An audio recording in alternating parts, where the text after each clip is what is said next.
नमस्कार बच्चों, आज हम आरबीएसई कक्षा 10 के पाचन तंत्र के बारे में कुछ जानकारी लेंगे। ये जो चित्र है ये मानव पाचन तंत्र का चित्र है। इसके अंदर बहुत छोटे छोटे अंग मिलकर एक पाचन तंत्र का निर्माण करते हैं। तंत्र की परिभाषा भी यही है, अंगों के समूहों से मिलकर बना हुआ तंत्र कहलाता है। तो पाचन तंत्र के अंदर जो अंग शामिल हुए हैं वो है मुख गुहा, जिसके अंदर तालु, जिह्वा और दांत आते हैं। उसके बाद है ग्रसनी, ग्रसनी के बाद ग्रास नाल आती है। उसके बाद अमाशय में भोजन जाता है। अमाशय से होता हुआ भोजन छोटी आंत में जाता है। तत्पश्चात बड़ी आंत से होता हुआ, मलाशय से होता हुआ गुदा से भोजन बाहर निकल जाता है। ये भोजन को ट्रैवल करने का या भोजन का मुंह से लेकर गुदा तक का रास्ता है। भोजन कहाँ से कैसे होता हुआ निकलता है। भोजन को पचाने के लिए जो ग्रंथियां काम में आती हैं उन्हें सहायक पाचन ग्रंथियों के नाम से जानते हैं, जिसके अंदर लार ग्रंथियां, यकृत, जठर ग्रंथियां, अग्नाशय और आंतरिक ग्रंथियां शामिल हैं। आज हम इसी के बारे में पढ़ना चाहेंगे। आहार नाल किसे कहते हैं? विभिन्न व्यास की नली जो मुख की से लेकर गुदा तक भोजन के गुजरने के लिए उपयोगी होती है, उसे आहार नाल कहते हैं। और सहायक ग्रंथियाँ किसे कहते हैं? इसकी परिभाषा अगर हम देखें तो जो भोजन को पचाने के लिए पाचक रस स्रावित करती हैं उन्हें सहायक पाचन ग्रंथियाँ कहते हैं। ये हमने देख लिया। आहार नाल में उपयोगी जो अंग हैं उसके बारे में लिखा हुआ है, और उसी तरह से सहायक पाचन ग्रंथियों में जो ग्रंथियाँ काम में आती हैं उसके बारे में यहाँ पर दिखाया गया है। सबसे पहले भोजन ग्रसनी में जाता है।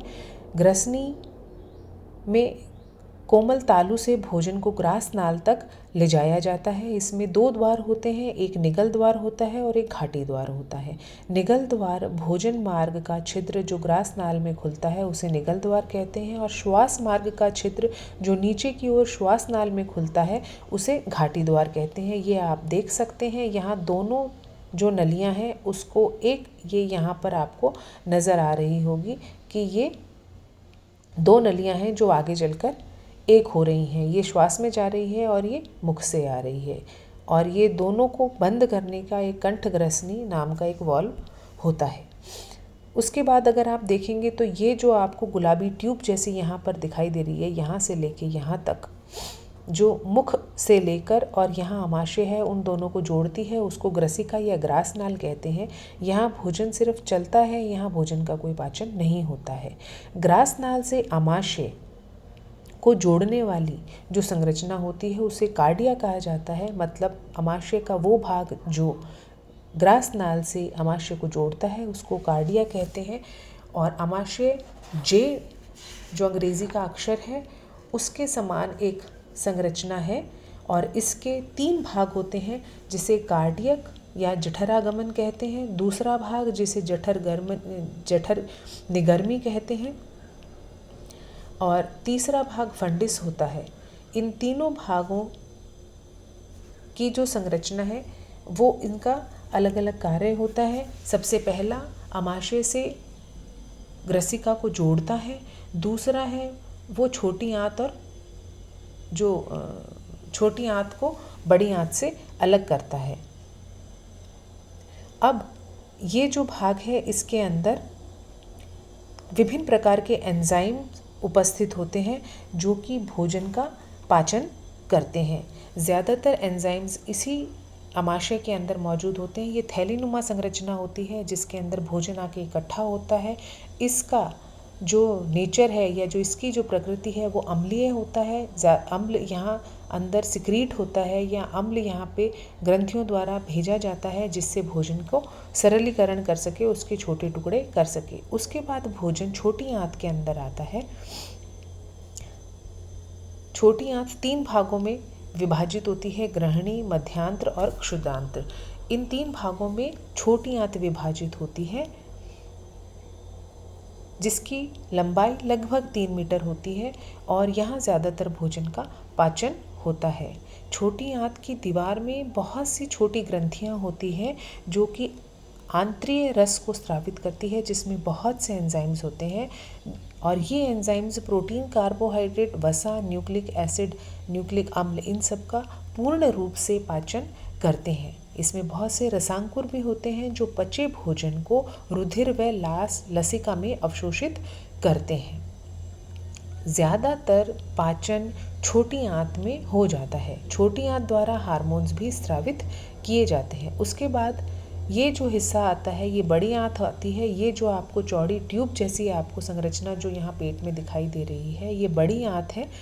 इसके भी 3 भाग होते हैं जिसमें सीकम, वृदांत्र और मलाशय शामिल हैं। ये 1.5 मीटर लंबी 1.5 मीटर लंबी एक संरचना होती है। बड़ी आंत छोटी आंत से छोटी होती है लेकिन चौड़ी होती है। ये ध्यान रखने वाली बात है, बड़ी आंत छोटी आंत से छोटी होती है। इसका जो कार्य है, ये ज़्यादातर जितना भी जल भोजन के अंदर होता है, जितना अवशोषित कर सकते हैं, वो बचा हुआ जितना भी जल है वो सब बड़ी आंत के अंदर अवशोषित होती है और आहार नाल से अपशिष्ट पदार्थ को बाहर निकालने का कार्य भी बड़ी आंत करती है। बड़ी आंत से भोजन मलाशय में जाता है और वहाँ से गुदा से होता हुआ शरीर से बाहर निकल जाता है। इस तरह से भोजन का पाचन होता है।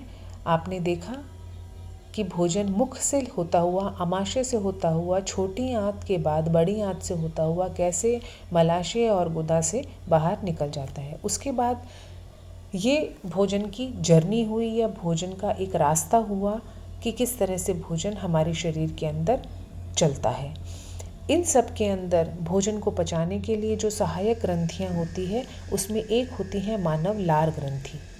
ये आपको चित्र दिखाई दे रहा है। इसके अंदर ये जो 3 पैचेस या 3 क्षेत्र आपको दिखाई दे रहे हैं, यहाँ पर हमारे शरीर के अंदर, हमारे मुख के अंदर ग्रंथियाँ होती हैं। एक कर्णपूर्व ग्रंथि है यहाँ जो आपको नज़र आ रही है। उसके बाद अधोजंब ग्रंथि है, ये जीभ के नीचे होती है। और तीसरी अधोजिह्वा ग्रंथि है। ये तीनों तरह की ग्रंथियाँ ये मुंह के अंदर होती है और ये मुंह के अंदर, मुख गुहा के अंदर एंजाइम्स को या अपना जो रस है उसको स्रावित करती है।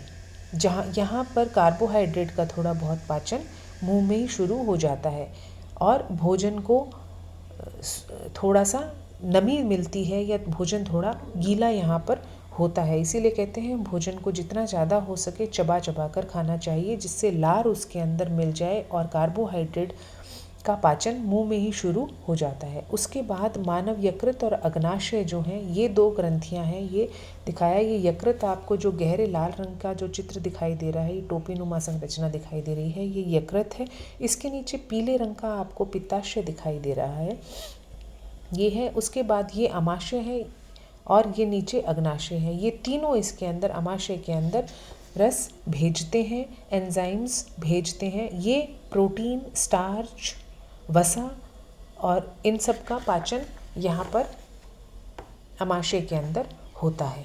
अब हम बात करते हैं कौन कौन से एंजाइम्स किस तरह का पाचन करते हैं। कार्बोहाइड्रेट को पचाने के लिए एमाइलेज, माल्टेज और सुक्रेज नाम के एंजाइम्स हैं जो कि पाचन करते हैं। प्रोटीन को पचाने के लिए ट्रिप्सिन, काइमोट्रिप्सिन, पेप्सिन आदि एंजाइम्स होते हैं। और वसा को पचाने के लिए लाइपेज नाम का एंजाइम होता है। और न्यूक्लिएजेस को पचाने के लिए न्यूक्लियोटाइडेज और न्यूक्लिएजेस नाम का एंजाइम होता है। ये आपको मैंने पाचन तंत्र के बारे में थोड़ा बहुत बताया है। आशा है आपको समझ में आया होगा और इसी तरह के छोटे छोटे वीडियोस बनाकर मैं और आपके साथ शेयर करती रहूँगी। अच्छे से पढ़िए, मन लगाकर पढ़िए। All the best.